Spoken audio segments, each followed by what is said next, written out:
So overall, you symposium lived up to expectations? Are you asking? Absolutely. We had some really great conversations and so many things, like I was saying before, just really, really overlapped. I think the one thing I'm missing would be to bring all of the panelists and presenters together to have that conversation that was really specific about where does sustainability and social action merge. And everybody was, sort of talking at the edges, but I'd like to really focus that conversation to the center. Was that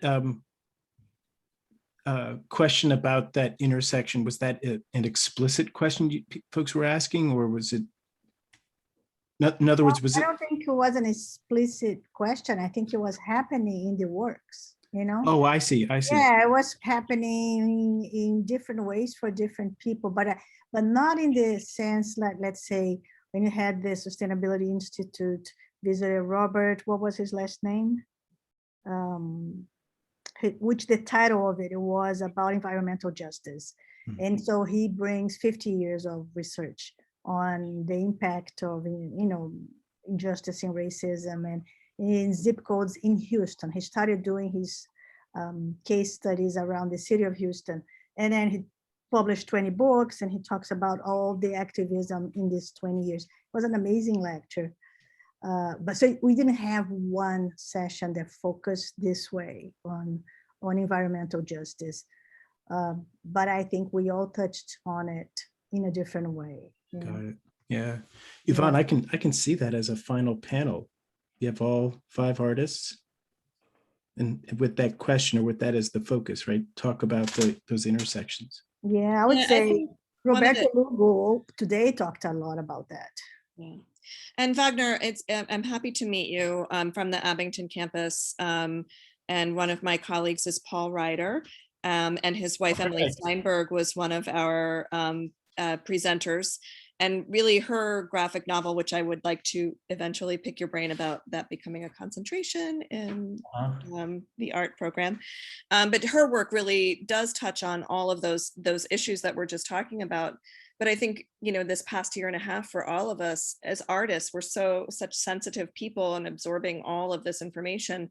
My drive might be environmentalism, but my drive is, my work is really about human impact on the environment. Well, all of the issues that we're talking about are all about human impact. And so everybody was touching on things in different ways.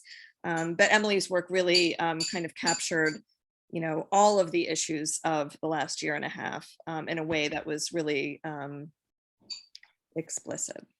Well, I think it could be something that we focus in this coming year between biennial symposiums, right?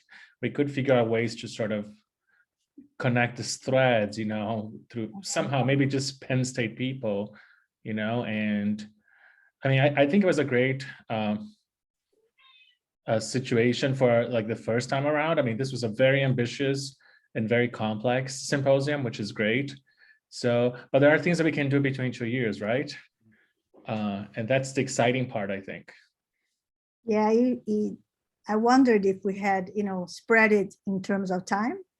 Every month has, have one more focused lecture as opposed to condensing everything 2-3 days. But I don't know if you would bring a different type of, because we're always competing with so much, at least right now when we are on the Zoom saturation that we are in the end of the semester. I don't know if there's a better format, but we can totally visit and discuss it for sure. The thing about Emily, Yvonne, is that we have to say it's Emily Steinberg. There's another Emily in the symposium, which is Emily Burns, and they're both designers. So Emily Steinberg comic that she Simone, sorry. Wagner is personal friends with them. So if you were explaining for his purposes, I think. No, I was explaining also for whoever is, we have 5 attendees, and you're talking, which Emily. But I love her book too. I just think that Emily focused completely on personal solutions and personal responsibility for the pollution, climate change, all the pressures, right? But she does not talk or doesn't connect those to systemic, larger corporate responsibilities. And I think that needs to come together, you know, like how much is our personal, individual, direct, I mean, what do you call solutions or yeah, behaviors, and how much we have to focus on moving something in a scale that is just so much larger, right? Wagner, it So, was interesting. You said, you know, commented on the ambitious and complex nature of the symposium. Simone and Alex and Yvonne and Rebecca and I, we all knew that from the first day 2 years ago, and yet it stayed complex and ambitious. I think, you know, I mean, I had the smallest hand in what you all pulled off this weekend of this group, but I'm glad that we looked, we dreamed big. I'm so I can't, you know, saying that I'm proud of what you all did is just such an understatement. I'm deeply impressed and awed by what you did. Pulled it off. Phenomenal. well, the woman is sitting there going, so largely responsible, Alex, you know, she really did the logistics of this. And the other person is also at the audience. Dan Burszewski made us visible. He is the website designer, the catalog designer, and Dan did an Oh, amazing. here he is. Yeah, Daniel, say hi to us if you can. I know it's Saturday and you have kids too. Yeah. Are you able to hear me? Yeah, we can hear you. Hi, hello everyone. Hey, I'm outside. I'm sorry because my daughter is out here in the yard. She's actually planting grass seed. So Cool. That's great. Congratulations. Thanks for all your work on the Oh, symposium. yeah, thanks for recognizing me. Glad to help. Glad to be part of it. Yeah, it was great. All right, so what are the final thoughts? Rebecca, do you have anything out there? I don't. I'm sorry. I'm kind of left without words at this point in time. It's true. That's where I am too. Does anybody else have a comment? Let's see. There's a Q&A. I have a comment. May I make Yes. one? You all have worked on this for 2 years, and this is sort of a resolution of those 2 years. But for me, who is new, I feel like this is a beginning for me, and it's a real welcomed one.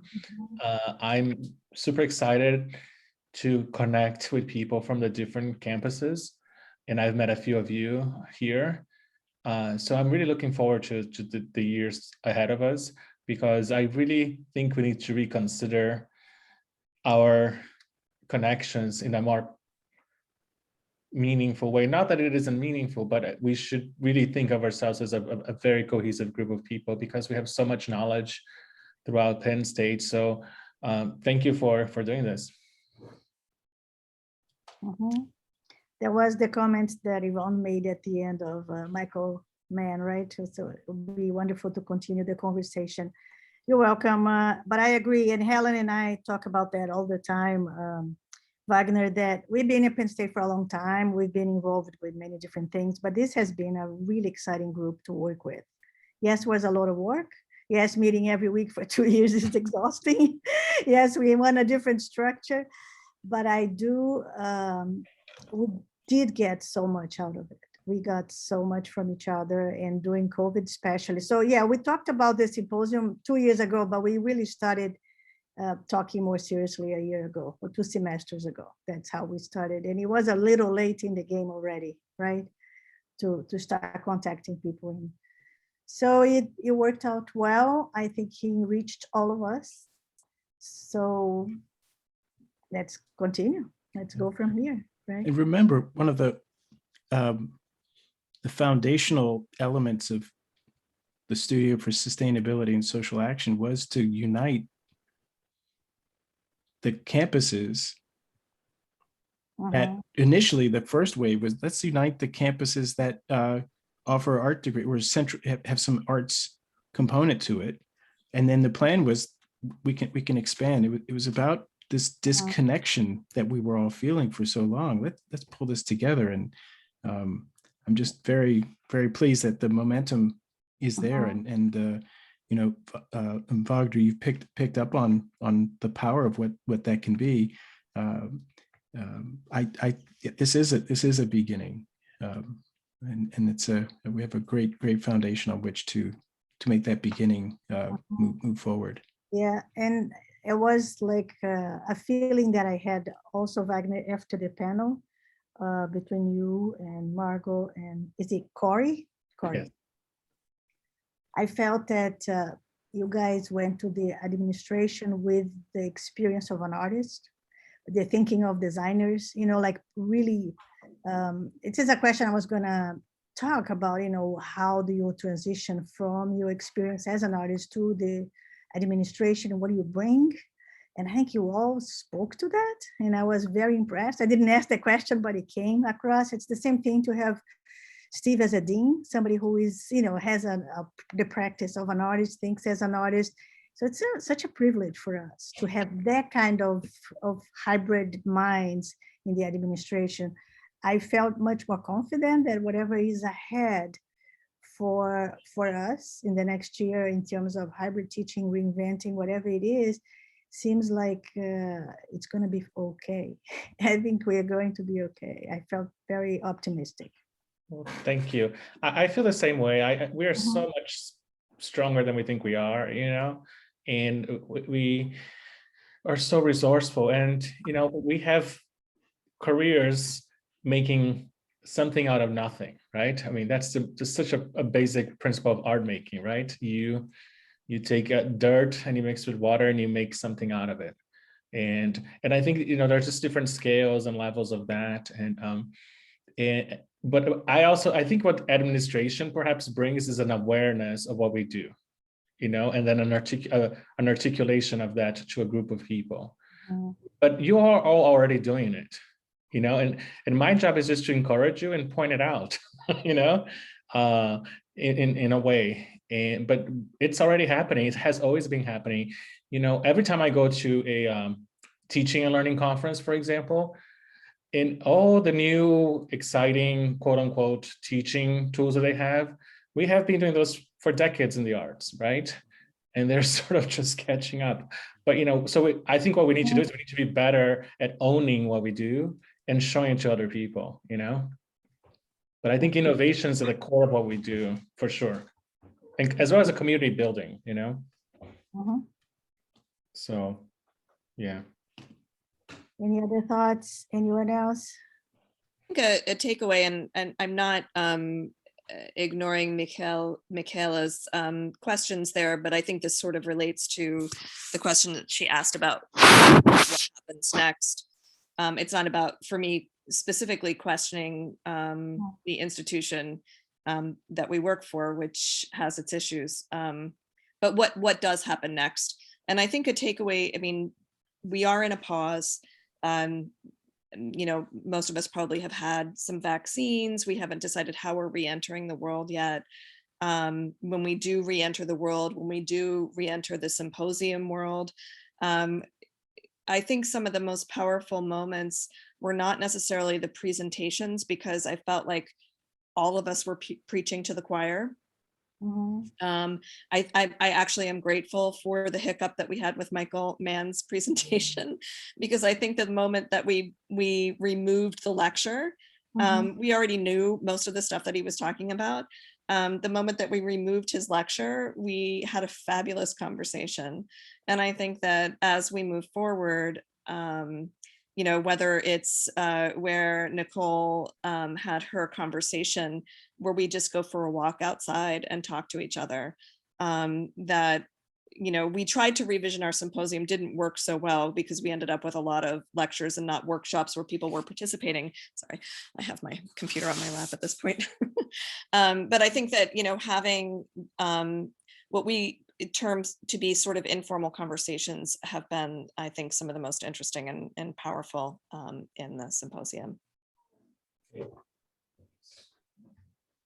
All right, should we give hugs and say goodbye? Sounds good. Thank you, Yvonne. It's been really great. Same for you, Rebecca. Learned so much about Altoona from your presentation. It was lovely. Thank you. Yeah, it was great. So to be continued, yes. Yes. Sounds like a plan. Congratulations. Well done. Yeah, thank you. Well done. Bye-bye. Well done. Yeah. All right. Big thanks, Simone and Alex. Huge thanks. Yes. Okay, guys, I'll let you go. Attendees, same thing. Thanks for joining us. Have all a wonderful rest of your weekend. Thank you. You as well. Enjoy.